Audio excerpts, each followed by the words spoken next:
Hi, I'm Ren. I'm Sam. I'm Tosh. And we're the T-Swift sisters.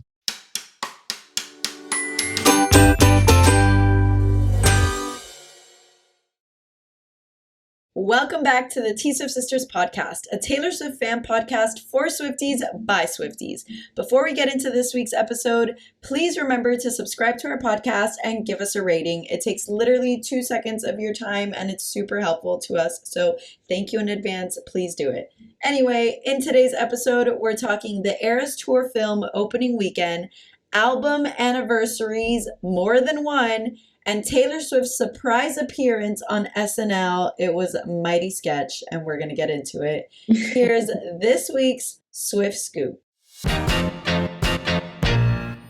All right, so first story for today is, of course, Taylor Swift breaking more records, and this time for the Eras Tour film. According to AMC, reported on Sunday, in its opening weekend, the Eras Tour film brought in $96 million to the box office in US and Canada. Isn't that insane? That's so freaking crazy. I was 95 of the $96 million. Okay. It is the highest grossing concert film domestically for an opening weekend. Now, internationally, it made about $32 million and was number one at the box office in the UK, Mexico, Australia, Germany, and the Philippines. The film will be released on November 3rd in Brazil, South Korea, Malaysia, Singapore, Taiwan, and Hong Kong. So I'm excited for those Swifties to get it soon because we loved it. Mm-hmm. Spoiler alert. Yeah, right. No, but let's talk about it. I mean, I know last week we came on and said that Natasha was going to be attending this week. She was going to be going on Thursday. Right. And then at the world premiere, Taylor was like, hey guys, I totally lied to you. The film is opening now on Thursday, October 12th instead of Friday, October 13th. So if you did not have tickets for opening night, get them now and you can see what we're calling opening night 1 of 2, right? Right. Because Thursday and Friday were very much both opening night of the Eras Tour film. So we all had the opportunity to see the film on opening night. Sammy and Tosh, you guys went on Thursday. Let's talk about it. How was it? How were the vibes? The vibes were not as lit as I thought. But also, like, it was a Thursday, and I think kind of like we talked about, it was like a last minute, sort of announcement. So like everyone, it wasn't like a planned event sort of thing. Like people went last minute.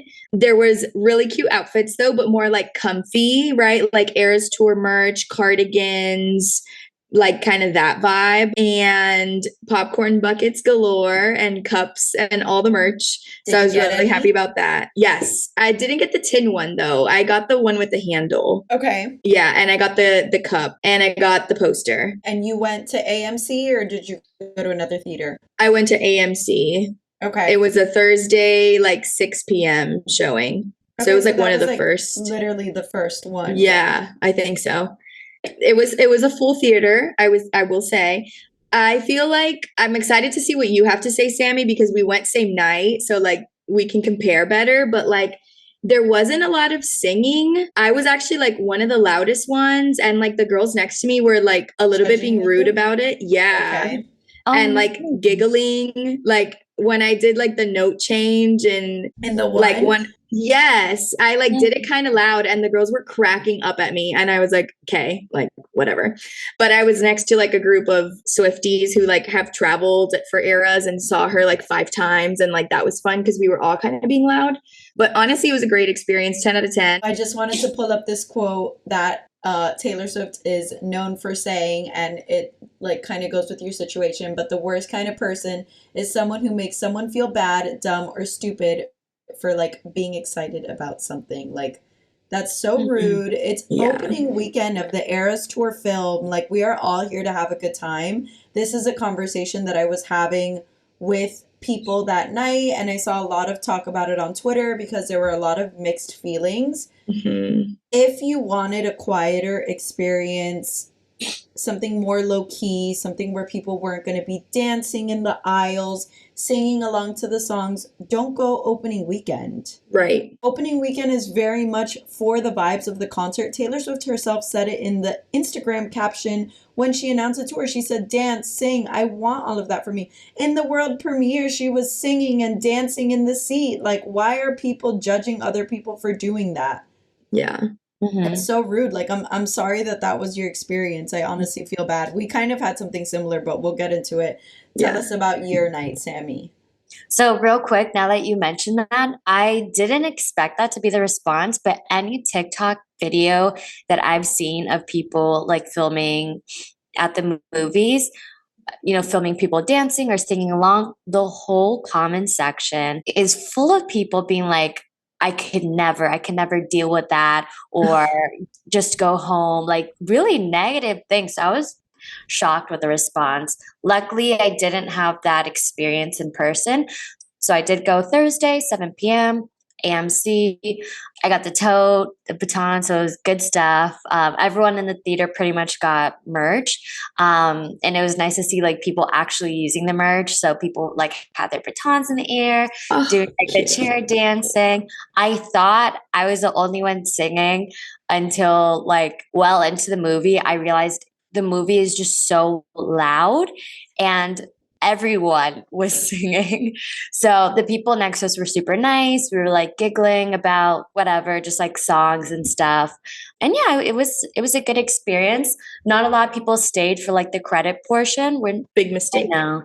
Yeah, I think that it was good. We were doing like the seat dancing, not like necessarily up out of the aisles and dancing in front of the screen. But I really liked it. That was my first like concert movie experience. Yeah.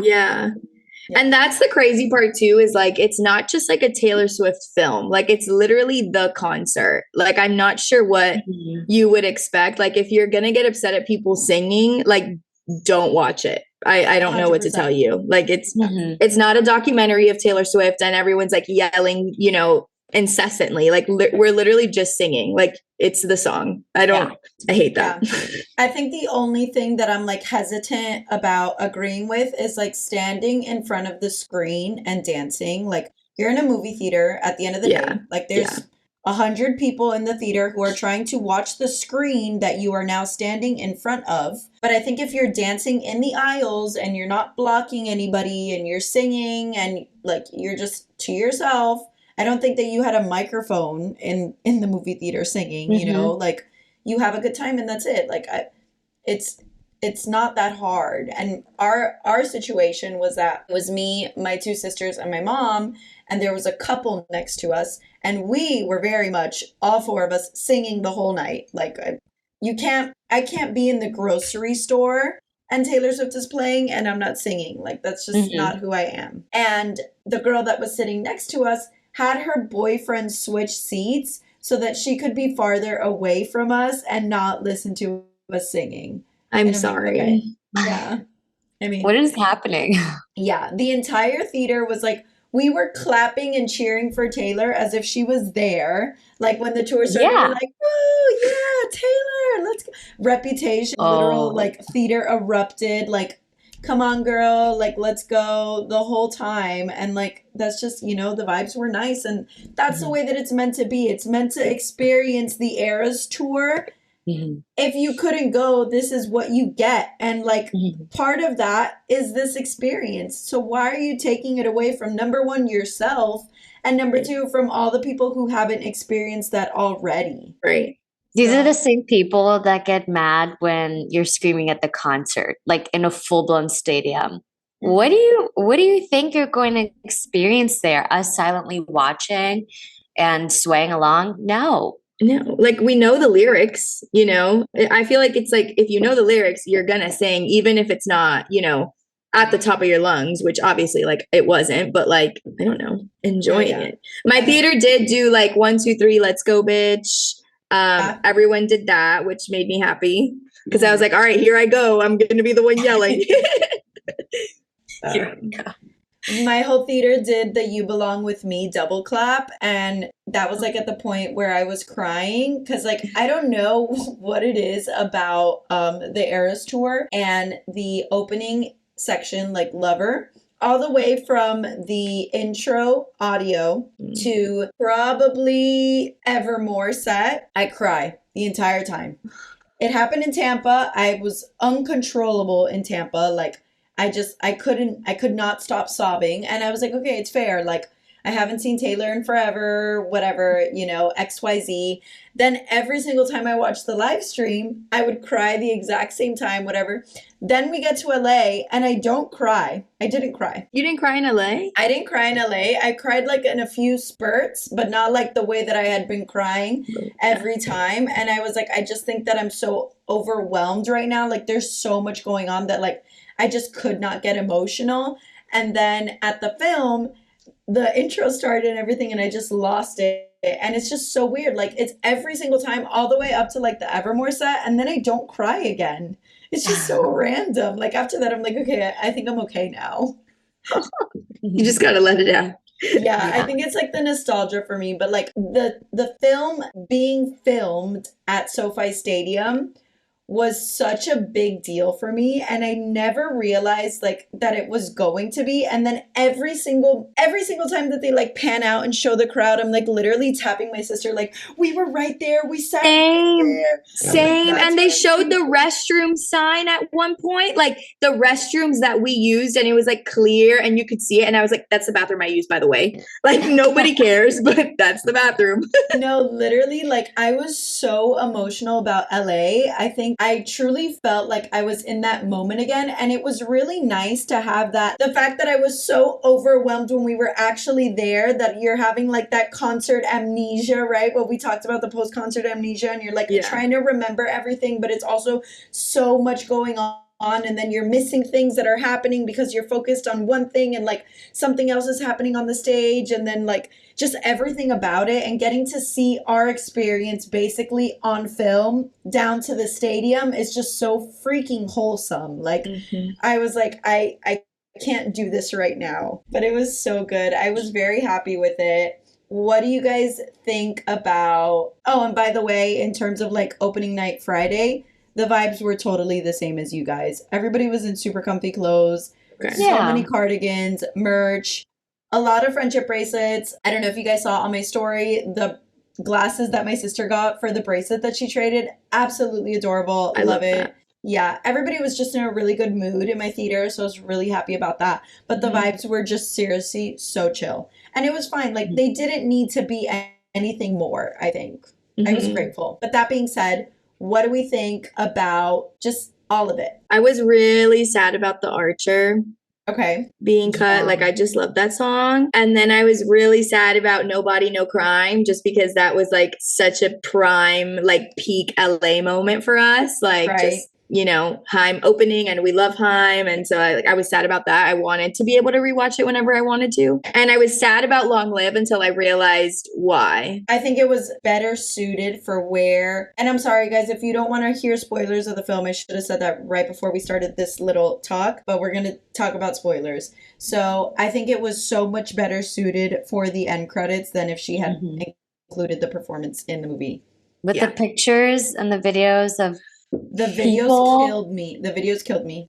I can't. Not me waiting for our Capital One video to show up. No, me too. I wish, but I mean, I don't think Capital One had anything to do with like. No, and like I knew it wouldn't. Like I understood that, but I was like, oh, there's a slim chance that we could be here. No, I promise you, I looked at every single one too, and I was like, are we there? I can't. I love the friendship bracelets at the end. I took a picture. I have a good pic. It's so beautiful. I can't. I loved the transitions. The rep one where the whole snake comes out on the stage like that. Insane. Oh God, this is Mic drop. I can't. The transitions were really cool, like in general. The quality overall was amazing. I had goosebumps like the whole film. Literally, the quality was so good. I saw Taylor Swift had chipped gel nail polish. Oh my gosh, same! She's on her so middle finger. For that. Yeah, I saw it. So somebody had mentioned that they saw it in like the Lover set. I saw it in red in All Too Well when I noticed saw it. I also saw it when she was holding a mic during I don't know what though. Maybe Yeah, that was like Lover. A lot of people said that they saw it in Lover. I noticed it for the first yes. time in Red. Okay. I was like, remember. wow, am I literally this insane that like I'm paying attention to Taylor Swift's nails right now? Like, No, literally same. Because was then like, I wanted to see the like how consistent it was. Like, are you gonna Yeah. have the chipped nail in every like scene, like frame? Yeah, or is it gonna like cut to the night before or whatever? yeah. she's just like us. What did y'all think of the surprise songs? Okay, so everybody gets the same surprise song. Is that what the final consensus was? Like I never really saw anybody talking about surprise songs on social media, but I kind of realized after we recorded last week's episode that our song had to be one of the surprise songs because in the trailer she says self-titled. So I knew that there was like that no matter what had to be in there because that was the only opportunity. Other than that, we all got You're on Your Own, Kid, right? Yeah, which makes so much sense because Friendship Bracelets Yeah. and most recent album. And I it guess was so will make sense, good. but It was so good acoustic. Yeah, I cried in that part too. Kill me. It was amazing. That was fitting for the Oh, yeah. film, honestly. As a combo too. Whew, so good. It was Yeah. really good. Our song, that one hurt too. I'm not going to lie, to see live. I was a little emotional in that one, I think. It always I was hurts. I was like, damn, we've been here a minute. Like, that's the stuff that makes you realize how long we've been here. Or, like, I was, like, thinking about looking when they would pan out of the stadium and you would see all the people there. I was like, I can't believe that we've been. It really hit me, too, at the Jonas Brothers concert. At the Jonas Brothers concert, when we were sitting in the arena, and you see how, I'm sorry to say, it's small, the stage looks compared to the Eras Tour stage. I'm like, it was only 8 years ago that we were sitting in here for Taylor for 1989 World Tour, and like, look at where she is now, and that's insane. And it felt massive for 1989. right. It did. And it felt, I mean, it always felt massive. Even when we went to Speak Now, I remember feeling like we were on top of the world. And partially it's because we were on top of the arena, but We were on the roof, but we were on the blimp outside, but literally. It's just emotional. I think like I'm just a very emotional and nostalgic person, and it really hits me in my feels with Taylor and like the concert films and all of that stuff. So I loved it though. I probably will watch it again and in theaters. I can't listen to our song or hear our song without mentioning the fact that I did a speech on it in the 6th grade.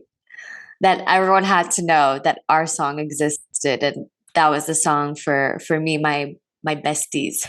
Because it's an amazing song. And like we'll touch a little bit on that song later in today's episode in our Herstory. I just did want to point out, if anybody was wondering how the film was, if they were going like with a significant other or somebody who's maybe not a Taylor Swift fan, I would say as long as you don't go opening weekend, I think it's super chill.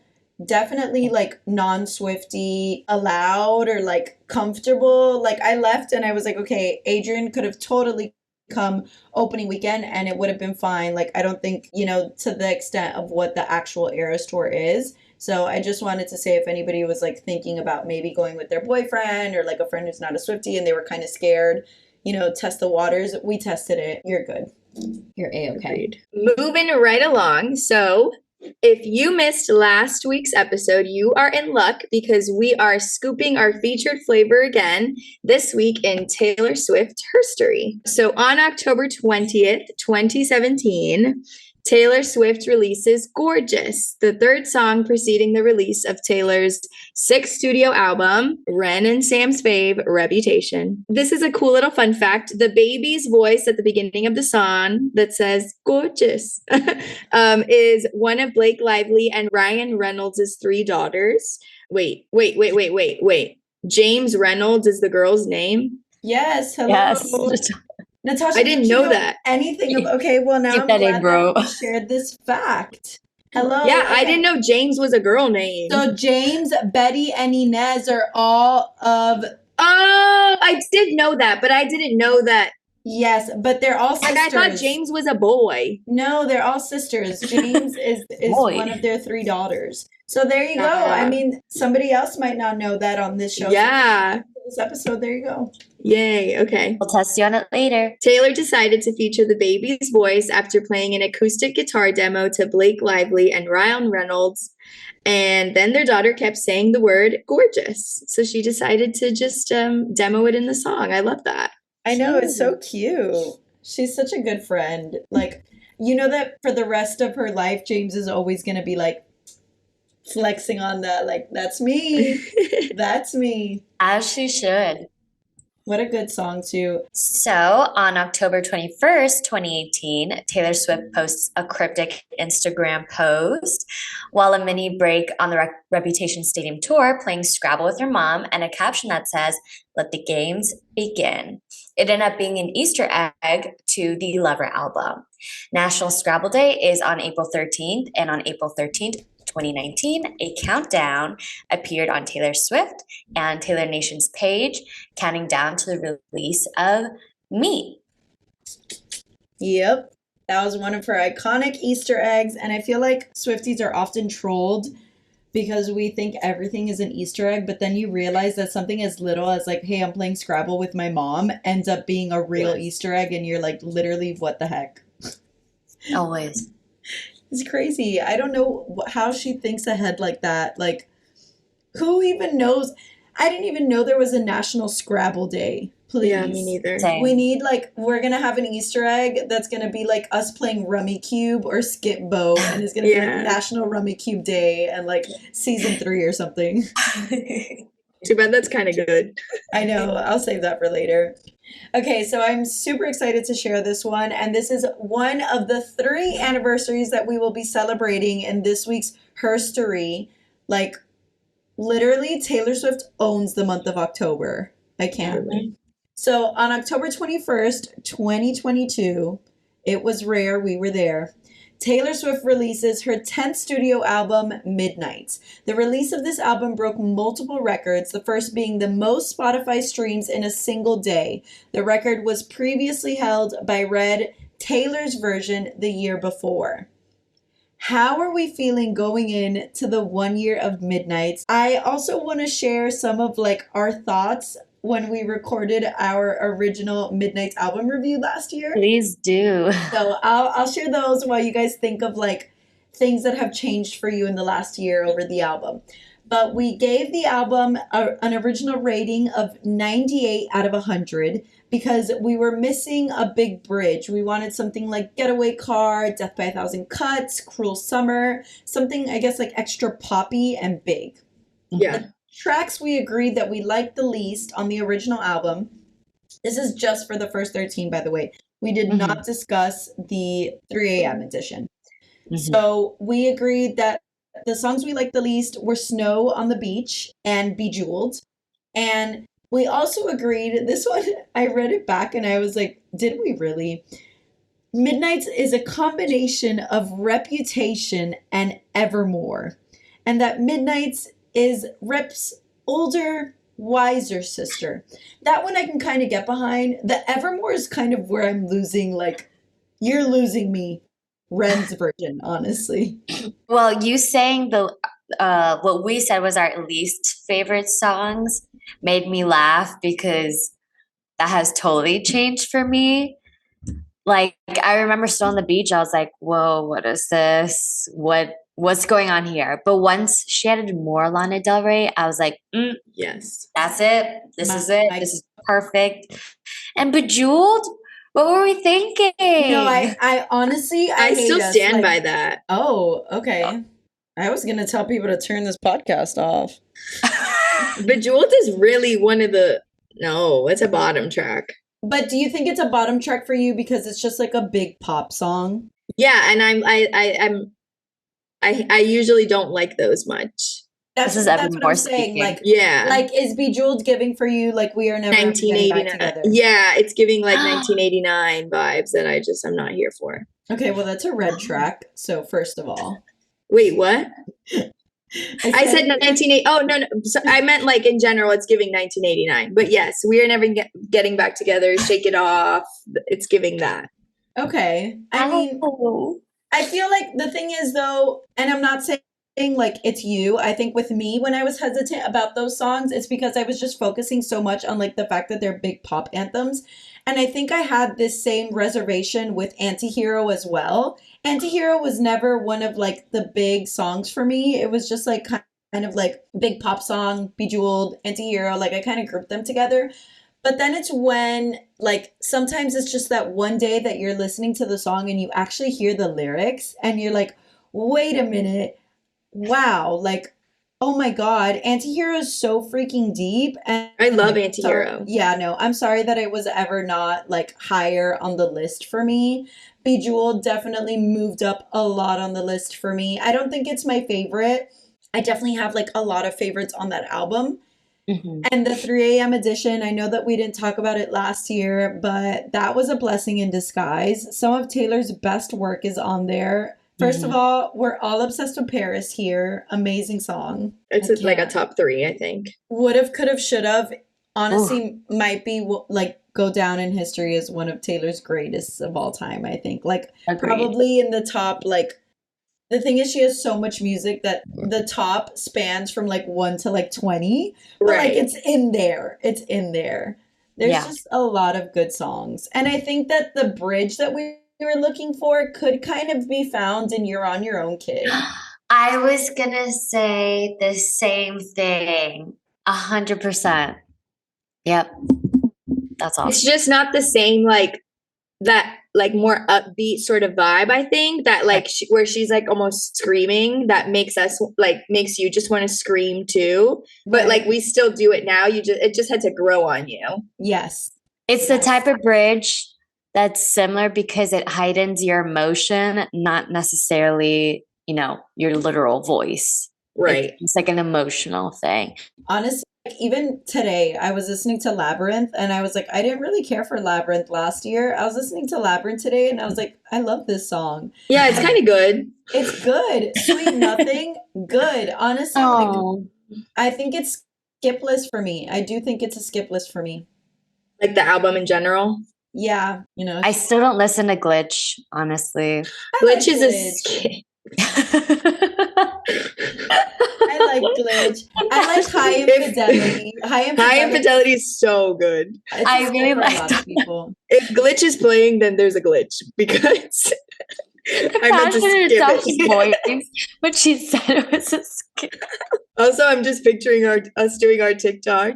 Maybe that's why I can't take it seriously. Oh my God, I literally forgot about I that. think there's I been a think there's glitch. Bring been it back. Glitch. Bring it back.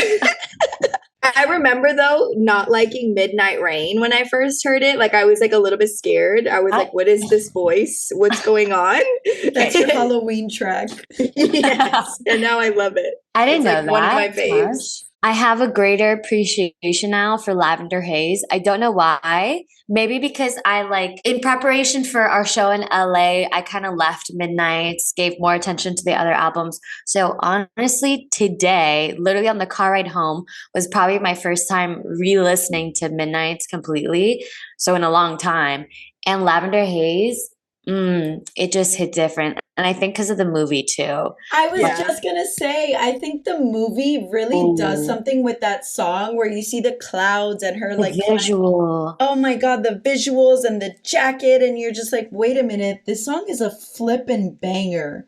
Like that's how I feel about it. I feel like Midnight Rain is also it gets so much hype in the movie that you're like, okay, wait, this is a good song too, honestly. Yeah. Yeah, love it.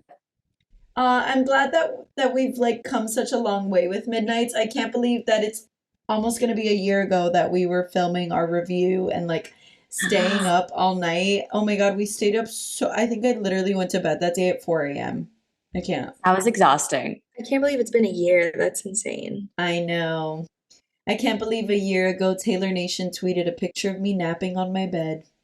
Oh my Oh god. my God. What was it? They quoted Bejeweled. The extra. Yeah, they Yeah. said Yeah. it's giving the same energy as like all the extra credit and got graded on a curve. And I Yeah. remember that on the pod last year, we were like excited that Taylor Nation retweeted us, and then we were like, oh, but why did they have to pick the song that we don't like? And like now, I'm sorry. A year ago, Ren, like slap on the wrist. They knew They before we knew. did. Yeah, exactly.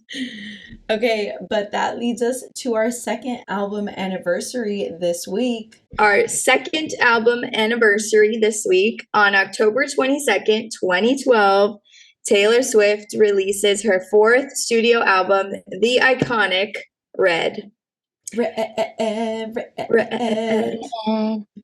It debuted at number one in the US and was her first number one album in the UK. That is insane that it was that long ago, literally over 10 years ago. Wow. Oh my God, and we were in high school. Please, somebody. Oh my God. I can't with that. Do you remember your initial reactions, what you thought? I remember we were sophomores in high school when Red came out. I feel like I was very much in my Red era because I had just gone through like a very public volleyball world breakup with like my first high school boyfriend, and he was like also a volleyball player and then dated like somebody else that played volleyball. So I remember being like, we are never okay, this is no, this is so cringe. I can't believe that I'm on our podcast saying this right now. Red came out in fall 2012. That was when volleyball season took place. Volleyball season was the first few months of school, fall time, whatever. And when we would practice, we would often like have a lot of music playing, singing, whatever. And part of our practice was this game called Queen of the Court, whatever. You would just like play volleyball back and forth and like kick people out and keep going. And for whatever reason, I thought that I was so cool because I knew, and I still think that I'm super cool, by the way, for knowing the voiceover and We Are Never Ever Getting Back Together, like the phone call. And I would go up to play and he would be like in the line waiting to play. And then all of a sudden I would just literally start doing like the phone call audio. Oh my God. So he calls me up and he's like, literally like in volleyball practice. Like that is what I remember from the Red era original. Yeah. So we've come a long way since then. I want to know what was going through his head when you would do that. That's what I want to know. Honestly, he was probably like, thank God that this relationship is over.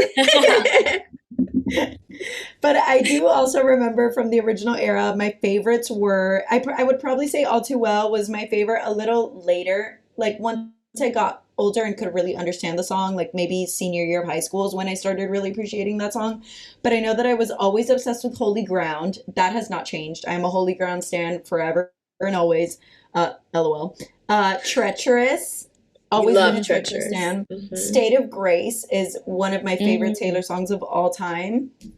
And yeah, I loved Everything Has Changed also. I remember there was another boy that I liked, and he told me he had been listening to the Red album because his sister was a Taylor Swift fan, and I really liked him, and I was like, you should really listen to the song Everything Has Changed. Stop. Because all I know is when you said hello. I remember really liking Stay, Stay, Stay, like a lot. And like making my mom replay it on the CD in the car, like to the point where she'd be like, no, enough. I also really liked Everything Has Changed because I also really loved Ed then. So like that was like a whole thing.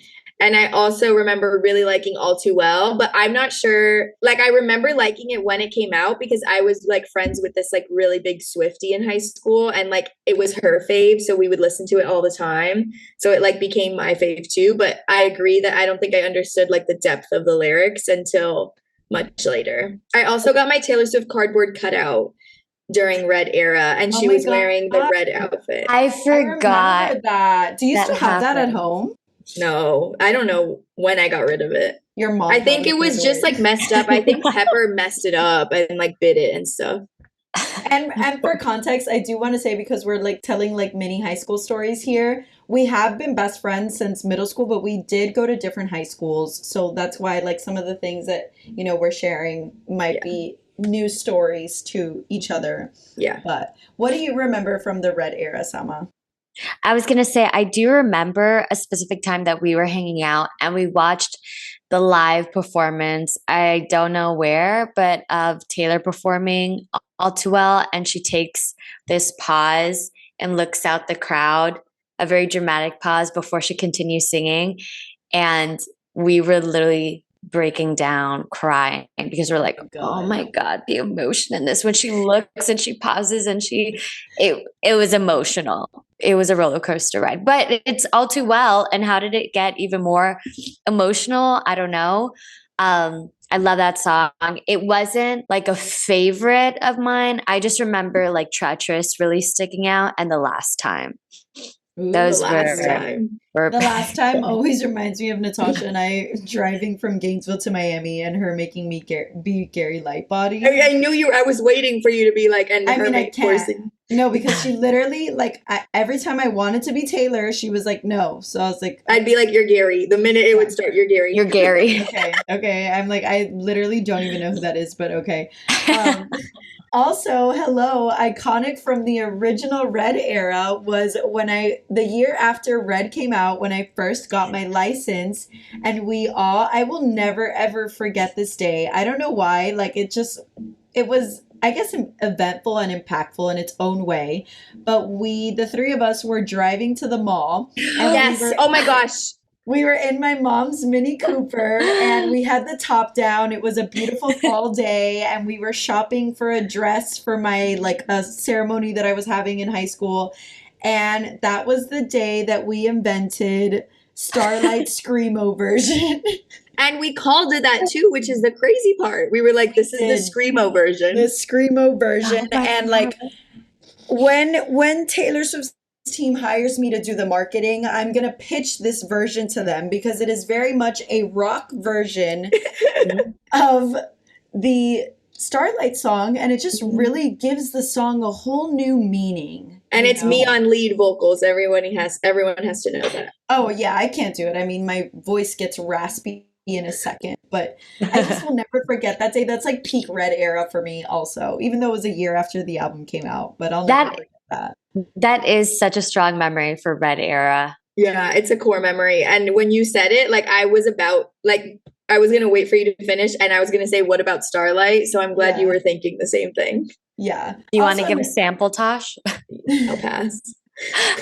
Then they really will turn off the podcast. Also on October 22nd, but fast forwarding a few years from then, so October 22nd, 2016, Taylor Swift makes her first and only performance of the entire year at the Formula One Grand Prix event in Austin, Texas. People thought that she was going to be announcing her sixth album, what we know now as Reputation, because she had been dropping an album every 2 years consecutively since debut. So we had debut 2006, Fearless 2008, Speak Now 2010, Red 2012. It was time. 1989, 2014. Yeah. It was time for the next album, but we all know what happened that year, what went down, all the craze about Taylor, and that was the only performance she had the entire year, the only time people saw her, and obviously she did not announce Reputation. So honestly, I didn't even know about this performance. Okay, I was gonna say that, like, I don't remember hearing about this, seeing this. I had never heard about it. It came up when I was doing my research today, and it was like a greatest hits of all time Taylor performance. Obviously, everything up to 1989. But yeah, fun little fact there. And it was interesting to me because it stood out that it was her only performance of the entire year. And we have linked in our show notes. I always link you guys to where you can listen to the song, where you can see the album. For this specific one in our show notes, you can actually read a little article that kind of sums up everything that went down that day and that performance. So, all right. And then we have our last album celebration / on this day in Taylor Swift Herstory. Sama, do you want to take it away? Sure. So this one is on October 24th, 2006. Oh my God. I know. Taylor Swift releases her self-titled album, Taylor Swift, also more commonly known as Debut. Peaked at number 5 on the US Billboard 200, where it spent 275 weeks. What? Taylor promoted the album heavily on MySpace, bringing in a younger generation of country music fans like never before. MySpace. And like that was like almost at the start of our Facebook era because we were very much like original Facebookers. We were Facebook girlies for sure. We were like original Facebookers to the point that, do you remember when Facebook used to have your profile thing and then it had is and your like post was supposed to be filling out the end of Is. So it'd be like Yes. Renee Castro is listening to our song right now. OMG, I love Taylor Swift so much. Like Yes. that is how early we were on Facebook. I don't think they even had cover photos, right? It was just a profile picture. I think that maybe they didn't have, yeah, I think it was, no, definitely no cover photos, just Yeah. the profile picture. And I think like profiles were super sparse. And Taylor, Yeah. I mean, if you know Taylor in like her debut era, she was like a heavy MySpace girl. Hmm. She was obsessed with the space. And I called it the space as if I'm like, I was an avid MySpace user and I know that's what they called it back then. I honestly don't even know. I was not allowed to have a MySpace profile considering the fact that I was in 4th grade. But she heavily promoted this album on MySpace, and that's actually what attracted so many younger people to start listening to Right. country music and really push her album. I can't. 2006? We were children. I can't believe that we've been around that long. Like that, you see, that's what I'm talking about. Like seeing our song performed at SoFi Stadium in the Eras Tour film, and then knowing that we were literally fans when that album and song came out. It hurts. It wasn't even 10 yet. I think debut TV is going to be the end of me, honestly. Like, I feel like I'm going to be really wrecked because I have a big Yeah. emotional attachment to that album. And I know I say that about literally everything and anything that has to do with Taylor Swift. But I stand by this. And I think when we first started listening to that album and listening to Taylor, my favorite songs, I would say my big 3 were Our Song, Picture to Burn, and A Place in This World. I will say now, I think my favorite Taylor songs are much different. I mean, from debut, like Cold as You is one of Oh my God. Oh, It's a that good song one. is so deep. Like for a young girl to be writing that, geez Louise. Jeez Louise. Stay Sounds like a Beautiful was song. one of my Oh my tops God, Oh my always. God. We loved that song so much in 8th grade. We sang that song so much. And I Yeah. remember this fake little boyfriend I had on the internet, and his name was Corey. And I used to think that the song was about him. Corey's eyes. Big love. As if you ever even saw his eyes. You just saw his Corey's internet eyes. Oh my God. His profile's like a. Oh my God. I think now though one of my tops is Should Have Said No from that album. Ooh, That's a very great one. good song too. Man, there's a lot of good songs on that album. They're just so country. I can't pick a top. Those were all such standout songs, but it's like the whole album. I do remember when I was younger, I was a big YouTube girly because I loved the music videos. And I remember seeing the video for Teardrops on My Guitar and Our Song. And I was like, this is it. I'm sold. I want to watch it all. And she was so good in the videos. I loved it. She looks so different too. Her hair was so curly. And her curly. face, like baby Yeah. Taylor, Yeah. looks so different. Yeah, I can't. Did you guys ever watch One Tree Hill? Yeah, of course. Okay, Chris Keller from One Tree Hill is the guy in the Teardrops on My Guitar music video. He's Drew. He's Drew, yeah. So fitting. I love it. That's iconic French. For the time, yeah. That One Tree Hill Taylor Swift crossover. It sent Love it. people, myself included. Yeah. I loved the Picture to Burn music video. I lived off of that, and I think that's why I was such like a sassy girl for so much of my girlhood is because I was literally raised by the Picture to Burn music video.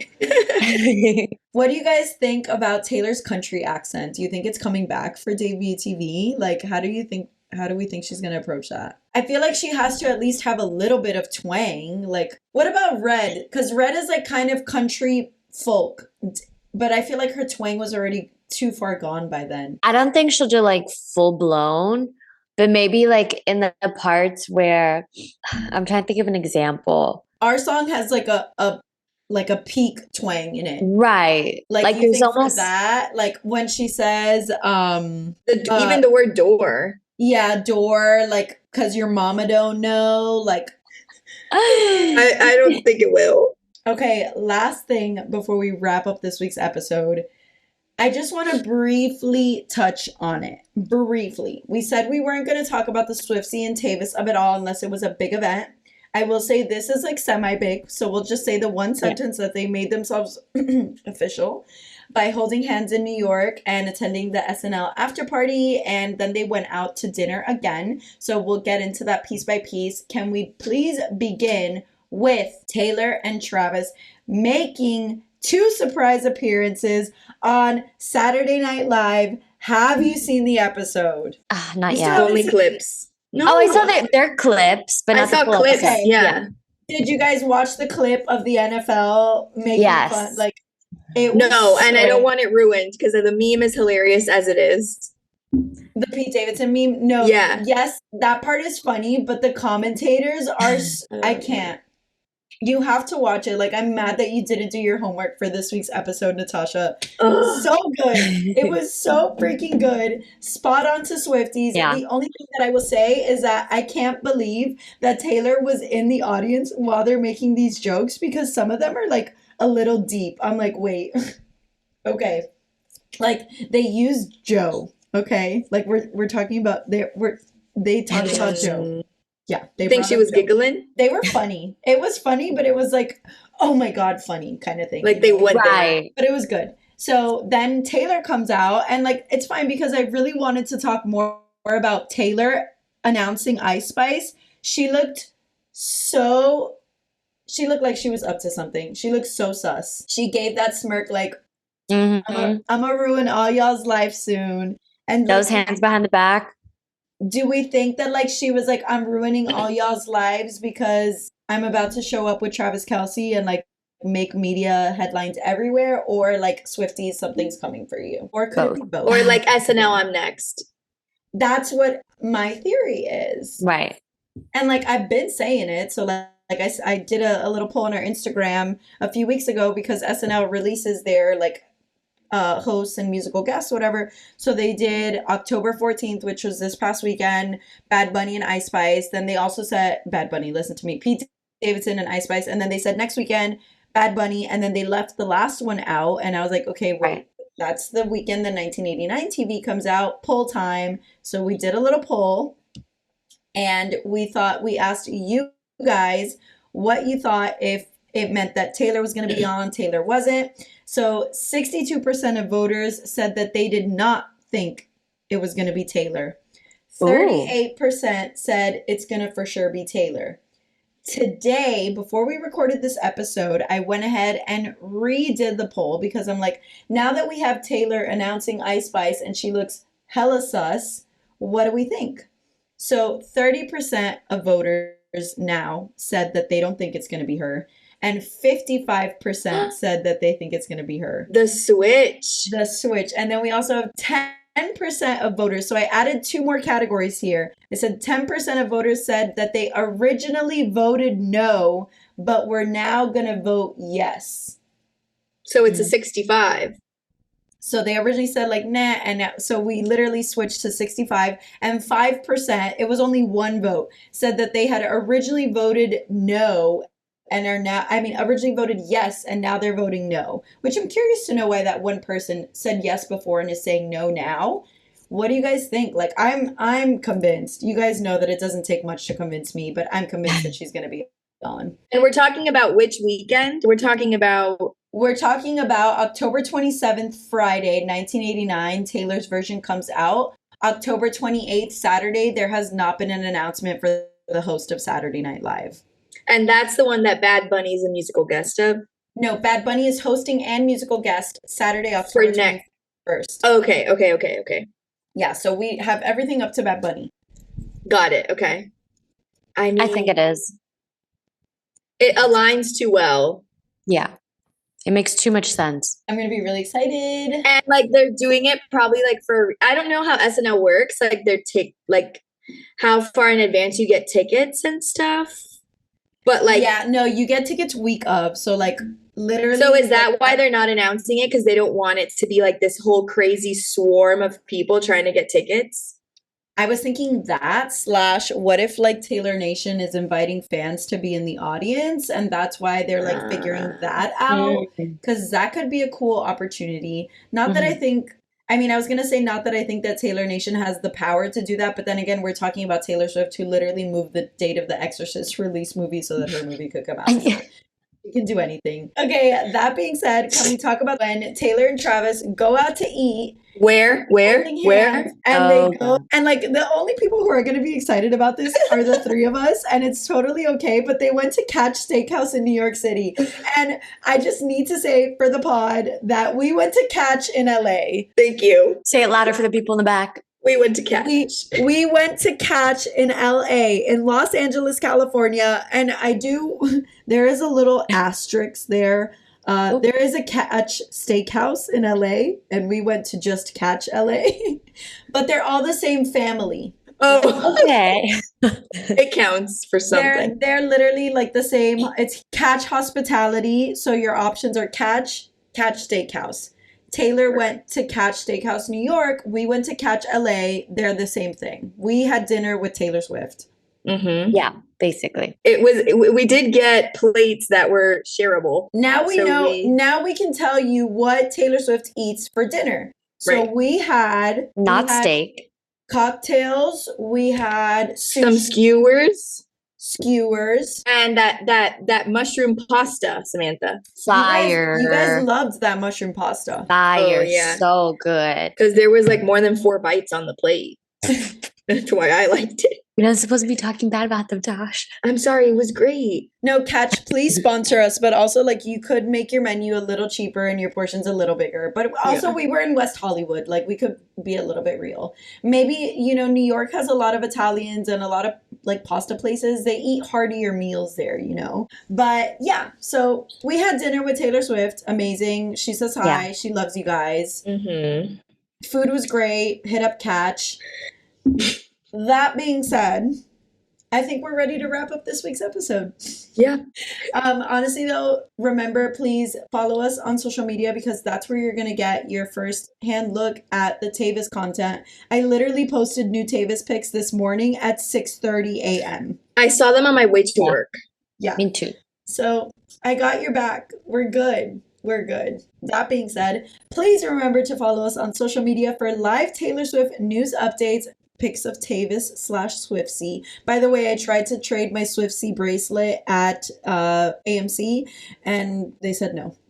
What do you like? They were like, Tavis. I was like, I also have Swiftsy. They were like, yeah, we'll take Tavis. I was like, okay. Oh, what? I got a trailer one. I forgot to say. I think we're trying really hard to make fetch happen, and it's not happening. So no, we'll continue. We won't give up. Swiftsy. Okay, so follow us for Taylor Swift news updates and to play our weekly Swiftie themed connections word game. You can find us on Instagram and TikTok at TSwiftSistersPod and Twitter /X at TSwiftSisters. That's where we've been noticed by Taylor Nation 12 times. Thanks for savoring this week's Swift Scoop. We hope you had your fill of all things Taylor Swift, and we'll see you next week right here on the T Swift Sisters podcast. Bye. Bye. Bye.